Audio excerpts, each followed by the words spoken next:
महाराष्ट्र के चुनाव में 19 सीटें ऐसी हैं जहां पर जितने वोट मौजूद थे और जितने वोट पड़े जिसकी जानकारी चुनाव आयोग ने दी, इन 19 सीटों पर उससे ज्यादा वोट गिने गए। इन 19 कॉन्स्टिट्यूएंसी के भीतर में जो अलग अलग बूथ होते हैं उसमें 102 बूथ से ज्यादा जगहों पर यह बात खुलकर नजर आई कि जो वहां की संख्या है, यानी जितनी संख्या वहां पर एक ईवीएम मशीन में डाली जा रही है, उससे ज्यादा महायुति के तमाम पॉलिटिकल पार्टीज, कहीं पर शिवसेना खड़ी थी, कहीं पे बीजेपी खड़ी थी, कहीं पर एनसीपी अजीत पवार की खड़ी थी, उन्हें ज्यादा वोट मिले। ये अलग अलग बूथों की एक स्थिति है। दूसरी तरफ 76 ऐसे हैं जहां पर जितने वोट पड़े उतने गिने नहीं गए।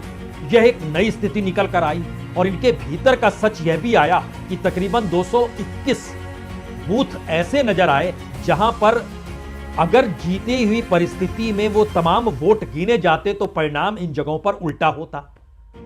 अब ध्यान दीजिए, इन दोनों को याद करते वक्त आपके जहन में यह सवाल होगा कि यही 22 सीटों पर सवाल हरियाणा के भीतर था।